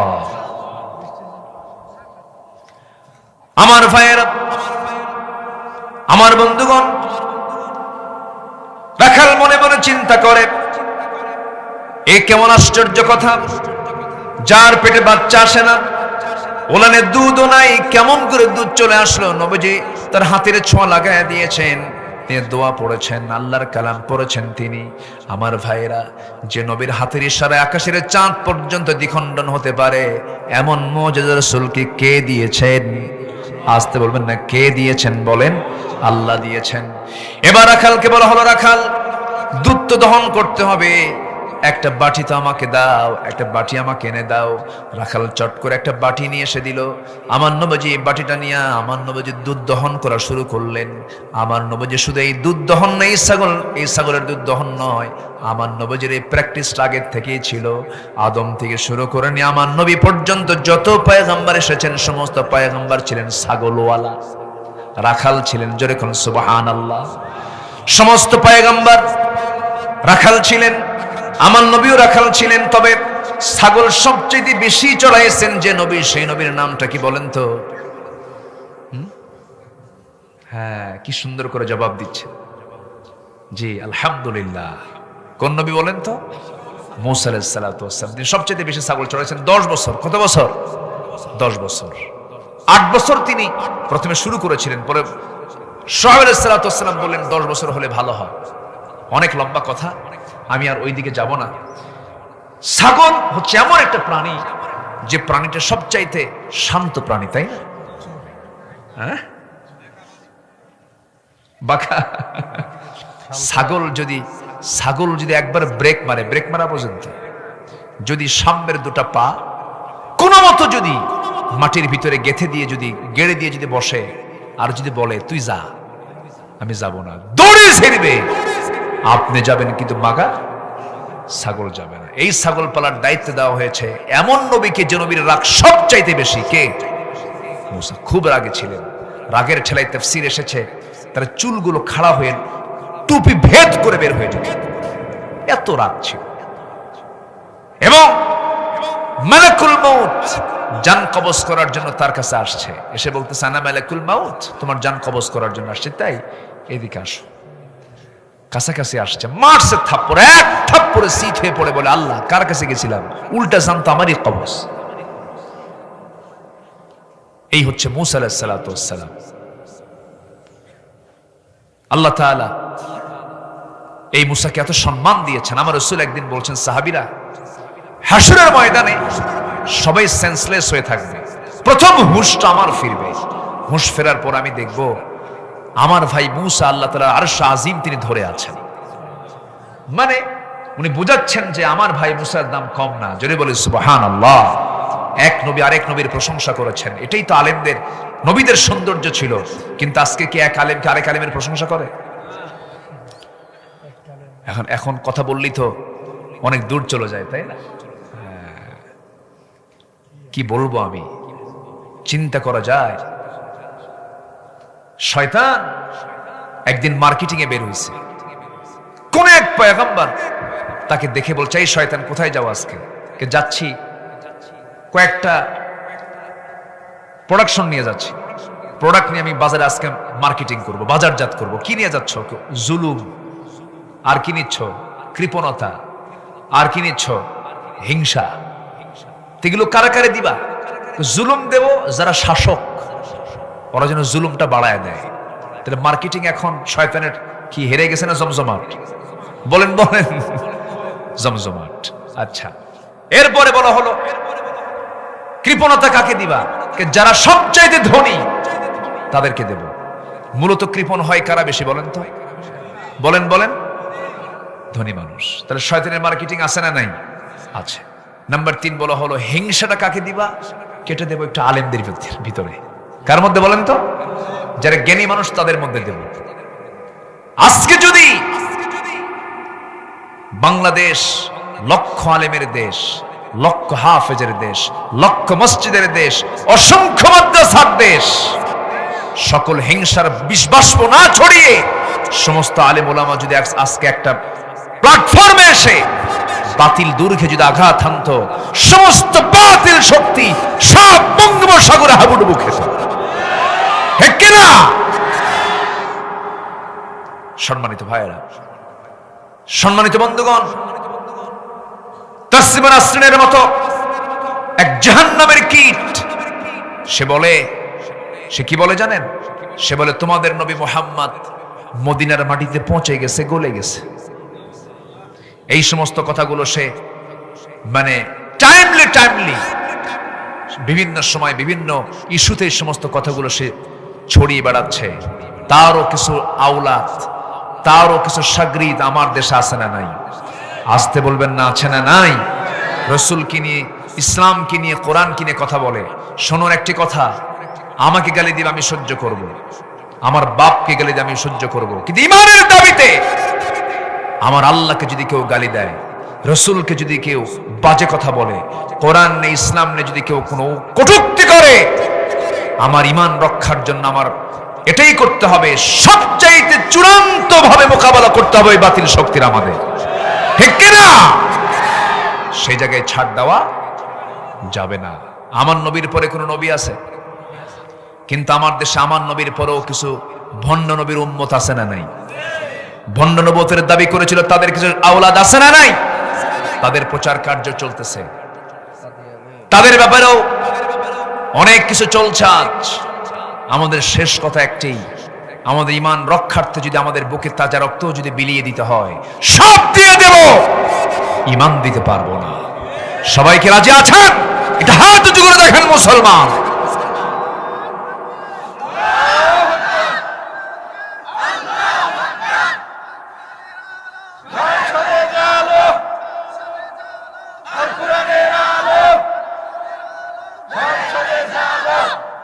আল্লাহ তুমি কবুল করো। জোরে বলি আমিন, আরো জোরে আমিন। আমি তো মনে করি আজকের মাহফিলে যারা এসেছেন, এক একজন আব্দুল্লাহ বিন রাওহার মতো ভূমিকা নিয়ে এসেছেন। প্রতিকূল পরিবেশ মাহফিল ছাড়েন নাই। বলি আলহামদুলিল্লাহ, জোরে বলি আলহামদুলিল্লাহ। সুদিনে তো সবাই থাকে, দুরদিনে কি সবাই থাকে? থাকে না। আজকে একটি প্রতিকূল পরিবেশ আমরা এসেছি, আল্লাহ তুমি আমাদেরকে এর জন্য উত্তম জাযা দিয়ে দাও। জোরে বলি আমিন। তাহলে 6টা কাজের 1 নম্বর কাজ হলো, আমাদের সামনে কোনো শত্রু দাঁড়ালে আমরা মানে নড়াচড়া করব না দৃঢ় হব? নরম হব না শক্ত হব? শক্ত হয়ে একটা দোয়া আল্লাহ তাআলা শিখিয়ে দিয়েছেন, যারা পারেন আমার সঙ্গে ঠোঁট মিলিয়ে বলেন, রব্বানা আফরিগ আলাইনা সাবরান ওয়া সাব্বিত আকদামানা ফানসুরনা আলাল কওমিল কাফিরিন ওয়া সাব্বিত আকদামানা। আল্লাহ তুমি আমাদের কদমটাকে দৃঢ় করে দাও। এই জায়গায় ফিয়াতান ফাসবুতু, তোমরা দৃঢ়তা নিয়ে থাকো। 1 নম্বর হলো দৃঢ়তা নিয়ে থাকো, ঈমানটা টিকে নিয়ে থাকো। সাইয়েদনা আবু বকর সিদ্দিক রাদিয়াল্লাহু তাআলা আনহু মার খেলেন, রাসূল তাকে সঙ্গে করে নিয়ে মরু অঞ্চলে চলে গেলেন। ছাগলটার বাটে যখন হাত দিলেন, রাখালকে বলা হলো, রাখাল তুমি আমাকে একটা বাটি দিয়ে দাও। নবীজি দুধ দহন করতে করতে বাটিটা পূর্ণ করে ফেললেন। এবার বলছেন, রাসূল, আবু বকর রক্তাক্ত হয়েছো, তুমি এখন বরকতের দুধ পান করো। মনে আছে? আপনি মনে আছে? বরকতের দুধ পান করো। এই কথা বলার সঙ্গে সঙ্গে আবু বকর সিদ্দিক রাদিয়াল্লাহু আনহু প্রচন্ড ক্ষুধার্ত তৃষ্ণার্ত ছিলেন। আস্তে করে সেই বাটিটা হাতের মধ্যে নিয়ে বিসমিল্লাহ বলে যখন সেবন করা শুরু করেছেন, পান করতে করতে পেটের চামড়া টাইট হয়ে গেছে, এত পরিমাণ দুধ তিনি পান করেছেন। এবারে বলছেন, রাসূল বলছেন, আবু বকর কেমন দুধ পান করলা? হুজুর দুধ তো পান করলাম জন্মের মতো, কিন্তু দেখতেছি দুধ তো এক চুল পরিমাণ কমে না। আমার নবীজি বলছেন, আবু বকর তুমি দুধ কমাতে পারবে না, রাখালকে দিয়ে দাও। রাখালকে দেওয়া হলো। রাখাল তো বিসমিল্লাহ বোঝে না, রাসূল বিসমিল্লাহ বলে দিলেন, সেও পান করলো, চুল পরিমাণ দুধ কমে না। রাসূল এবারে বলছেন, শোনো আবু বকর, এই জায়গায় যদি আল্লাহর কিছু বান্দা থাকতো, দুধ কেউ কমাতে পারতো না যতক্ষণ না আমি নবীজি এই বাটিতে আমার মুখের ঠোঁটটা না লাগাবো। আমার নবীজির সময়কে খাওয়া দিলেন। এরপর নবীজি হাতে বাটিটা নিয়ে নিলেন। আমার বন্ধুগণ, একটা আদর্শ নেতার চরিত্র হলো, বৈশিষ্ট্য হলো, নেতা আগে খাবে না খাওয়াবে। আসতে কয়, নেতা আগে মার খাবে না, জনগণ আগে মার খাবে। নেতা আগে মার খাবে। সবচেয়ে আগে মার খেয়েছেন মুহাম্মদ সাল্লাল্লাহু। আর আজকের সমাজে নেতাদের বৈশিষ্ট্য হলো, যত রক্ত লাগে দেব, প্রয়োজনে লোক পাঠাবো, মাগার আমি যাব না। ঠিক আছে না? বিদেশ থেকে নেতৃত্ব দিবেন কি? বিদেশ থেকে নেতৃত্ব দিবেন, ভার্চুয়াল প্রোগ্রাম করে নেতৃত্ব দিবেন। নো, আমার নবীজি সবার আগে মার খেয়েছেন, ময়দানে কাজ করেছেন। বিশ্বের সেরা মানুষ তিনি আগে কখনো খান না, আগে খাওয়ায়া দিয়েছেন। আমার ভাইরা, আমার বন্ধুগণ, এমনকি বাড়ির বউ পর্যন্ত আম্মা জান আয়েশা বলেন, আমি রাসূলকে কখনো আগে খাওয়াতে পারি নাই। 10টা বছর যাবত, 9 বছর বয়সে বিয়ে হয়েছে, 18 বছর বয়সে আমি বিধবা হয়েছি। আমি আমার রাসূলকে কোনো খাবার দিতে গেলে গোশত দিতাম, রাসূল বলতেন আয়েশা তুমি আগে খাও। হাড়গুলো আমি চুষে চুষে খেয়ে রেখে দিতাম, নবীজি আমার অবশিষ্ট হাড়টা তিনি চুষে চুষে খাইতেন। আমি যখন গ্লাসটা দিতাম, নবীজি দুধের জন্য সামনে গ্লাস দিয়ে রাখতাম, হুজুর আপনি গ্লাসের দুধগুলো পান করেন। রাসূল বলতেন আয়েশা তুমি আগে খাওয়া শুরু করো। আমি যখন গ্লাসটা নিয়ে যখন খাওয়া শুরু করতাম, নবীজি মাথাটা নিচু করে দেখতেন আমি আয়েশা কোন দিক দিয়ে আমি খাচ্ছি, আমার ঠোঁটটা গ্লাসের কোন জায়গায় কোন অ্যাঙ্গেলে লাগানো। আমি যেই দিকে ঠোঁটটা লাগায় পানি পান করতাম, দুধ পান করতাম, আমার নবীজি ঠিক সেই জায়গায় আবার গ্লাসটা দিতাম। যখন রাসূলকে যে জায়গায় আমার ঠোঁটটা লাগতো, আমার নবীজি সেই জায়গায় ঠোঁট লাগায়া সেম জায়গায় রাসূল ফলো করে বাকি দুধটা পান করে নিতেন। জোরে কোন সুবহানাল্লাহ। আমার ভাইয়েরা, আমার বন্ধুগণ, নবীজি বলছেন আবু বকর বাটিটা আমার হাতে দিয়ে দাও, তোমরা খাইছো এখন আমাকে খেতে দাও। আমার নবীজি বাটিটা যখন মুখে নিলেন, দুধ ফুরে গেল, বাটিটা হাতের মধ্যে দিয়ে বলছেন রাখাল তুমি থাকো আমরা চলে যাচ্ছি। রাখাল চোখের পানি ফেলে ফেলে বলছে আমারও যাওয়ার ইচ্ছা হচ্ছে, আপনারা আমাকে সাথে নিয়ে চলেন।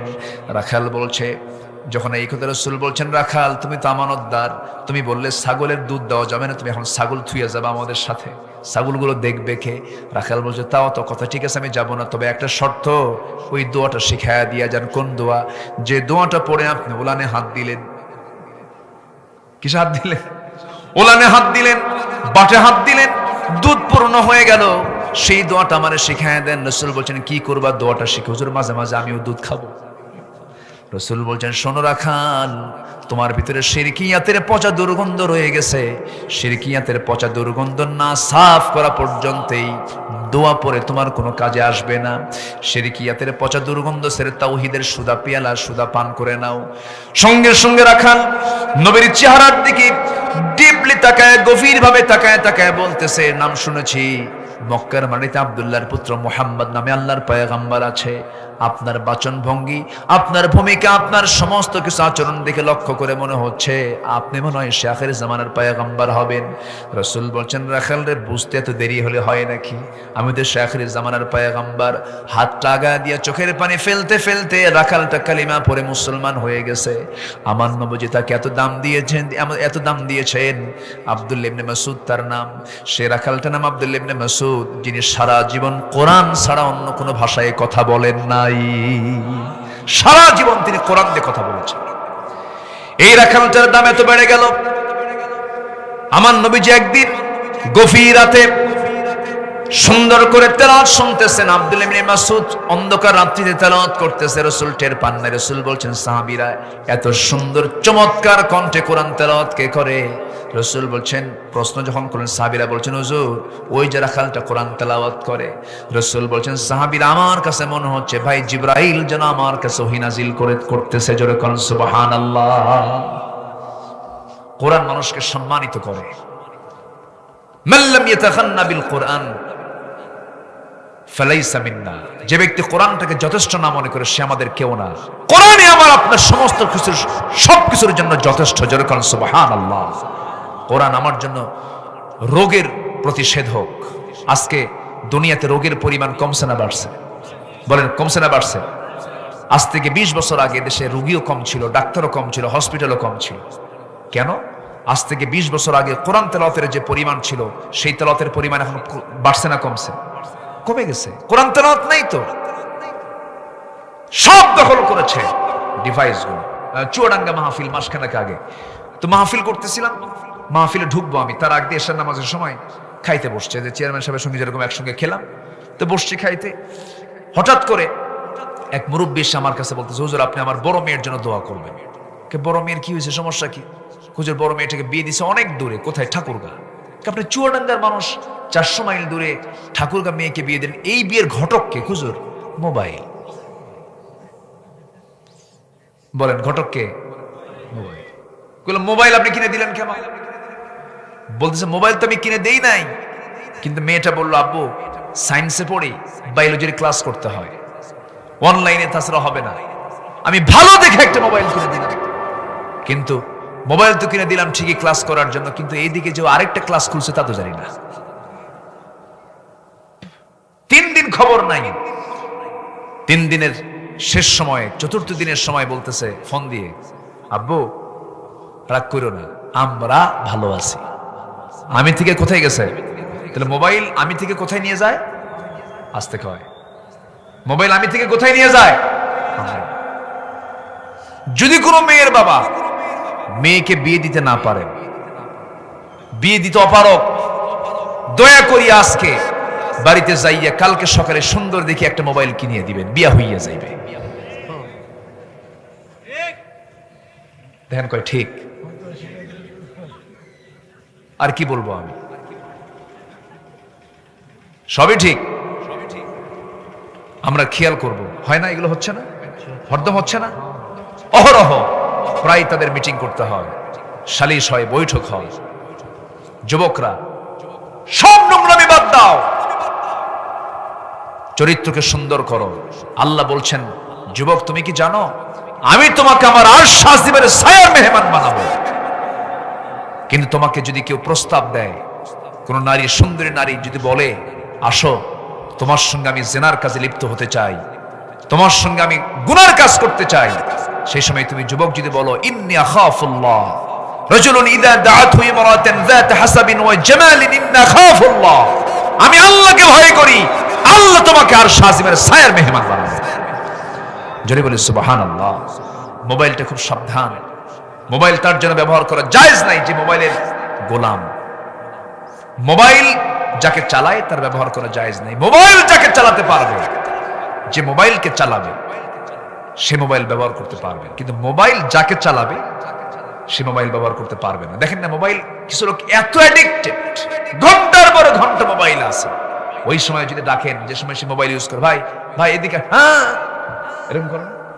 আমি কি ভুল বলতেছি? এবং এটাকে কেন্দ্র করে বহু অ্যাক্সিডেন্ট হয়, দুর্ঘটনাও হয়। এজন্য আমরা কোনো কিছু নির্ভর না হয়ে সকল প্রশান্তির জন্য, জানেন পৃথিবীর কোনো ডাক্তার আপনাকে মানসিক রোগের ঔষধ দিতে পারবে না, আপনাকে সুস্থ করতে পারবে না।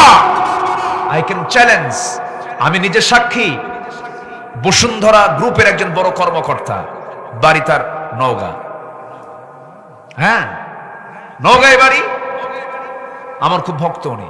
হঠাৎ করে একদিন আমার সঙ্গে দেখা, দেখে বলতেছে হুজুর আমি জীবনে প্রচুর ওষুধ খাইছি, সিঙ্গাপুর গিয়েছি, থাইল্যান্ড গেছি, সব ডাক্তার আমার গুলে খাওয়া শেষ। বললাম যে আপনার সমস্যা কি? আমার ঘুম হয় না, টেনশন, মানসিক অস্থিরতা। কিন্তু হুজুর আপনাকে দেখে, আমাকে দেখে ধরে কেঁদে ফেলছে। শেষ পর্যন্ত বলতেছে হুজুর আপনার একটা মেসেজ, এক লাইনের বক্তব্য আমার জীবনের সমস্ত মোড়কে চেঞ্জ করে দিয়েছে, আমার কোনো ওষুধ খাওয়া লাগে না, আমি এখন ভালো আছি। বললাম যে আমি আবার এত বড় ডাক্তার হলাম কেমনে? বললাম আপনি কি শুনছেন? উনি বললেন যে আপনার একটা কথা, আপনার তো না, আপনার মুখ থেকে আমি শুধু শুনেছি, যে ব্যক্তি হতাশ হবে সে ব্যক্তি কোনোদিন প্রকৃতি ইমানদার হতে পারে না। লা তাহজান ওয়ালা তাহিনু ওয়ালা তাহজানু, হতাশ হবে না, নিরাশ হবে না। ওয়া আনতুমুল আ'লাউনা ইন কুনতুম মুমিনিন, তুমি বিজয়ী হবে, তুমি সাকসেস হবে যদি তুমি সত্যিকারের মুমিন হতে পারো। হুজুর এই একটা কথা আমার জীবনের মোড়কে চেঞ্জ করে দিয়েছে। আমার মেয়েদেরকে আমি পর্দায় রাখতাম না, এখন পর্দায় রাখি। গোটা ফ্যামিলিকে আমি নামাজি বানিয়ে ফেলেছি। নামাজ দিয়ে আমার পরিবারটা শুরু হয় দিন, নামাজ দিয়ে আমার বাড়ির কার্যক্রম শেষ হয়ে যায়, বিছানায় চলে যাই নামাজ পড়ে, বিছানা থেকে উঠেই নামাজটা দিয়ে দিনটা শুরু করি। সম্মানিত ভাইয়েরা, সুখ কোথাও আসবে না, সুখ আসবে কার আনুগত্য করলে, কার হুকুম মানলে, আল্লাহর হুকুমটা মানলে আমরা মেনে চলবো। জোরে বলি ইনশাআল্লাহ, আর জোরে বলি ইনশাআল্লাহ। কষ্ট হচ্ছে নাকি আপনাদের? আর একটু সময়, আর একটু সময়, হ্যাঁ কাম সারছে। ফজর তাই কি? এটা কি জানাজা সহ নাকি? আমি কেমনে থাকবো? আমার তো উপায় নাই। আপনার তো এক রাত, আমার তো সব রাত। সব দিকে খেয়াল করতে হয়। আমি খুবই আনন্দিত যারা এই মাহফিল এসে মাহফিলকে সফল করেছেন, সাফল্যমণ্ডিত করেছেন। আল্লাহ তুমি সবাইকে উত্তম পুরস্কারে পুরস্কৃত করো। জোরে বলি আল্লাহুম্মা আমিন, আরো জোরে আল্লাহুম্মা আমিন। তাহলে একটা পয়েন্ট শেষ করলাম যে যখন তোমরা কোনো বাতিল শক্তির মোকাবেলায় দাঁড়িয়ে যাবে, সুদখোরের বিরুদ্ধে কথা বলবে, জিনাকারীর বিরুদ্ধে কথা বলবে, কদম মজবুত করবে, তা'মুরুনা বিল মা'রুফ ওয়া তানহাউনা আনিল মুনকার, সৎ কাজের আদেশ দেবে, অসৎ কাজের বাধা দেবে, পিছু নড়বে না, সামনের দিকে এগিয়ে যাবে। সাহায্য করবেন কে? কে সাহায্য করবেন? এবং সেই সময় আরেকটা আমল শিখিয়ে দিয়েছেন। আল্লাহ বলছেন লাআল্লাকুম তুফলিহুন, আশা করা যায় তুমি সফল হবে। উযকুরুল্লাহ কাসীরা, কার জিকির করবা? আসতে বলবেন না, কার জিকির করবা? জিকির মানে কি বলেন? এটাও আছে, কিন্তু আছে না নাই? আছে। জিকির করতে করতে পায়জামা নাই, জিকির করতে করতে জিকির করতে করতে হ্যাঁ জিকির করতে করতে লাভ মেরে আম গাছে ওঠে, জাম গাছে ওঠে, ভুল করে বড়ই গাছে ওঠে না তো, কাটা আছে যে, এই হুঁশ ঠিকই আছে, আছে না নাই? এই চিকন বাঁশ, 15 ফিট লম্বা বাঁশ, চিকন বাঁশ টপ্পায় উপরে ওঠা মানে কি জানেন? খুব ভালো এক্সপার্ট সে ছোটবেলায় আগের তার ব্যাকগ্রাউন্ড হলো সে পাক্কা নারিকেল সরছিল। কষ্ট পাচ্ছেন নাকি বদমাইশ গুলো? কোন জিকির সাহাবে কেরামদের জীবনে আমরা পাইনি যে সাহাবীরা জিকির করতে করতে লাভ মেরে আরেকজন ঘাড়ে পড়ে যা পড়ছে। এই সমস্ত ভণ্ডামিগুলো যারা নাস্তিক মুরতাদ তাদেরকে হাসির খোরাক যোগায় দেয়।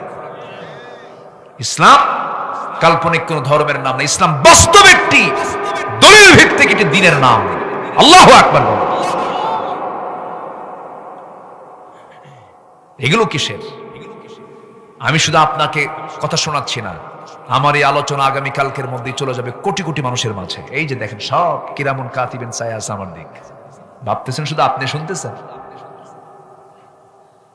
সম্মানিত ভাইয়েরা, সবাইকে দরদ রেখে বলতে চাই, ইসলামের সৌন্দর্যকে আমরা হাইলাইট করার চেষ্টা করি, অন্ধত্ব গোলামিগুলো আমরা বর্জন করার চেষ্টা করি, নিজের আমিত্বকে প্রকাশ না করে, নিজের বরত্বকে প্রকাশ না করে ইসলামের বরত্ব আমরা প্রকাশ করার চেষ্টা করি।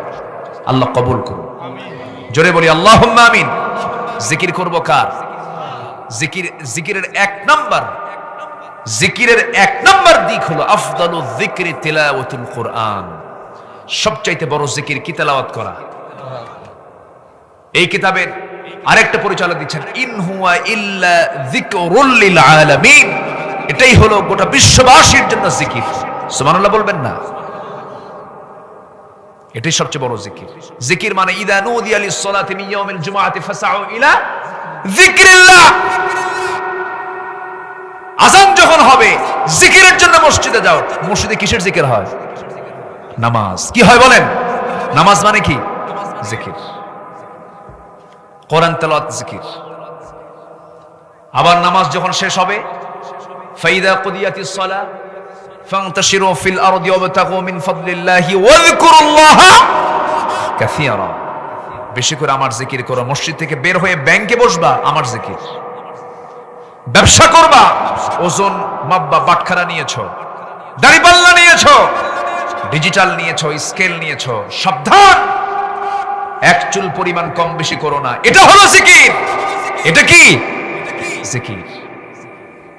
ক্ষমতার চেয়ারে বসেছো, আন তাহকুমু বিল আদল, যেটাই করবা সঠিক বিচার করবা। ইয়াদিলু হুয়া আকরাবু লিত-তাকওয়া, সঠিক বিচার করো, এটাই হলো তাকওয়ার উত্তম জায়গা। আল্লাহু আকবার। আল্লাহ তাআলা সেই লোকের দাম বাড়ায়া দেন যে রাগের অবস্থায় এবং আনন্দ অবস্থায়, দুই অবস্থায় যে সঠিক বিচার করতে পারে। কি বলে? রাগের অবস্থায় এবং শান্ত অবস্থায় যে সঠিক বিচার করতে পারে। রাগের মাথায় এক বিচার, আবার ঠান্ডা মাথায় এক বিচার না। বিচার হবে সবসময় দুই রকম না একরকম? একরকম ন্যায় বিচার হবে। সম্মানিত ভাইয়েরা, এগুলো জিকির। এগুলো কি জিকির? আল্লাহ বলছেন তাহলেই তোমরা সফল হয়ে যাবে। নাম্বার 3 হলো ওয়াতিউল্লাহ ওয়া রাসূলাহ। জীবনের সকল জায়গায় তোমরা আল্লাহ এবং রাসূলের তোমরা আনুগত্য করবে। আল্লাহ রাসূলকে তোমরা মেনে চলবে। ওয়ালা তানাযাউ, তোমরা নিজেদের মধ্যে বিবাদ করবে না। ফাতাফশালু ওয়া তাযহাবা রিহুকুম, তোমরা সাহস হারায় ফেলবে, হেরে যাবে তোমরা। আজকে গোটা পৃথিবীতে 180 কোটি মুসলমান, প্রতি 4 জনে 1 জন করে মুসলমান জনসংখ্যার। সবচাইতে খনিজ সম্পদ মুসলমানদের বেশি। এত কিছু থাকার পরও 56টি মুসলিম রাষ্ট্র গোটা দুনিয়া জুড়ে, আজকে এত কিছু থাকার পরও মুসলমানরা আজকে মার খাচ্ছে কেন, নির্যাতিত হচ্ছে কেন? এর মূল কারণ হলো ওয়ালা তানাযাউ, বিতর্কে তোমরা যাবে না। কিন্তু আজকে মুসলমানকে এক না বিতর্ক, এক না বিতর্ক, বিতর্ক কেউ কাউকে সহ্য করতে পারে না। একজনকে ও কাফের, আরেকজনকে ও মুনাফিক, একজনকে ও ফাসিক, তাহলে কেউ কি আর মুসলমান থাকবে? সব শেষ হয়ে গেল। এগুলো করা যাবে না। আল্লাহ তাআলা বলছেন নাম্বার 4 হলো ওয়াসবিরু, ধৈর্য ধরো। কি ধরো? ধৈর্য ধরো। যদি জিকির করতে পারো, যদি দৃঢ় থাকতে পারো, সফল হবে। যদি ধৈর্য ধরতে পারো, আমি আল্লাহ তোমার সাথে আছি। যেরকম সুবহানাল্লাহ। তাহলে আল্লাহ যদি কোন সফল হবে, আল্লাহ যদি কোন আমি তোমার সাথে আছি, আবার কোনো টেনশন আছে? কোনো টেনশন নেই। আমার ভাইয়েরা, ধৈর্যটা এমন একটি গুণের নাম। এখানে যারা বসে আছেন একটু কান লেগে শুনবেন। প্রায় আমাদের ফোনে, মোবাইলে ফোন আসে, একটা প্রশ্ন প্রায় কমন ভাবে আসে, প্রায় এই জাতীয় প্রশ্ন করে, বলে হুজুর কাম তো সারছে কি? হুজুর বউকে দারুণ ভালোবাসি, মোহব্বত করে, ছেলে মেয়ে হয়ে গেছে, একটু এই দিকে বিচার করে আপনি একটু ফতোয়া দিবেন। কাম তো সারছে কি? বউরে তালাক দিছি। কি কথা কি বুঝতেছেন? তালাক দিলেন কেমনে? হুজুর রাগ উঠছিল, রাগের মাথায় তালাক বলে ফেলছে। কি বলছেন? বউকে তালাক তো দিছি, সাথে শাশুড়ির সহ তালাক দিয়ে দিছি। কে শাশুড়ির শুদ্ধ আপনি তালাক দিলেন কেন? শাশুড়ি কি হয়েছে? শাশুড়ি কি তালাক হয় নাকি? হুজুর ওই মহিলার উপর আমার রাগ আরো বেশি ছিল। কি কথা কি বুঝতেছেন? এরকম আছে না? বলেন, এরকম ঘটনা আছে না? এখন প্রশ্ন করে হুজুর রাগের মাথায় তালাক দিলে কি তালাক হবে নাকি? হুজুর একটু দয়া করে বলবেন, বউ ছাড়া তুমি বাঁচবো না। কথা এখন আমি বললাম, ভাইরে এই যে আপনি প্রশ্ন করলেন রাগের মাথায় তালাক দিলে কি তালাক হয় নাকি, এখন আমার প্রশ্ন হলো, কোন স্বামী কি তার বউকে খুশি হয়ে তালাক দেয় নাকি? খুশি হয়ে তালাক দেয়? হয়তো বউটাকে আস্তে করে বসায় বলবে, বউ সোনা ময়না, তা রাগ কইরো না, তোমাকে না তালাক দিলাম, এরকম করে তালাক দেয়? এগুলো বদমাইশি। অসংখ্য পরিবার আছে, চেয়ারম্যান সাহেবদের কাছে বহু রেকর্ড থেকে যায়, বহু ফ্যামিলি এমন আছে তালাকের পর তালাক হয়ে যায়, সকাল বিকেল তালাক মারে। আসে না এমন পুরুষ? আছে না নাই? ওরা যখন প্রশ্ন করতে আসে, আমার মনে হয় 4-5টা চিকন বেত একসঙ্গে নিয়ে শুধু পিটন দরকার। কি ঠিক আছে না? পিটন দরকার। এগুলো বদমাইশি, এগুলো করা যাবে না। আপনার মুখের এই কথাটা মারাত্মক কথা। আপনি আল্লাহর আইন কিনা আপনি নড়াচড়া করবেন কেন? এগুলো তো সীমানা, সীমানার পিলার নিয়ে আপনি তো ঝাঁকাবেন কেন? সব তো শেষ হয়ে যাবে। অসংখ্য পরিবার এমন আছে যে সমস্ত পরিবারে তালাকের পর্ব শেষ হয়ে যাওয়ার পর স্বামী স্ত্রীর পরিচয় নিয়ে তার পরিবার গড়ে তুলছে, তারা সংসার দিব্যি চালাচ্ছে, কিন্তু তাদের সম্পর্ক হচ্ছে জেনার সম্পর্ক। এগুলো করা যাবে না। ধৈর্যের পরিচয় দিতে হবে। এতে সাংসারিক জীবনের কথা বললাম, সামাজিক জীবনও দরকার, রাষ্ট্রীয় জীবনও দরকার। ক্ষমতা আছে, আমি বিশাল বড় পাওয়ারফুল, খেলে হ্যালো থানা অমুকরে ধরে নিয়ে যান, আছে না? এরকম আছে না? রাগ মিটায়, রাগ মিটায়। এই সমস্ত কাজগুলো সমস্ত ধৈর্যহীনতার ফসল। প্রকৃত বীর তো সেই নয় যে প্রতিশোধ নিয়ে নিল। প্রকৃত বীর তো সেই যার ক্ষমতা থাকার পরও কাউকে মাফ করে দিয়েছে। আপনি কাউকে মাফ করে দিয়েছেন, এটা আপনার সারা জীবনের আনন্দ। আর আপনি প্রতিশোধ নিয়েছেন, এটা আপনি ক্ষণিক আনন্দ পাবেন, পরে আর মজা পাবেন না। একটা মানুষকে মাফ করে দিবেন, সারা জীবন আপনি আনন্দ পাবেন। একটা মানুষের বিরুদ্ধে আপনি প্রতিশোধ নেবেন, কিছুক্ষণ আরাম পাবেন, এরপর আপনি আরাম পাবেন না, শান্তি পাবেন না।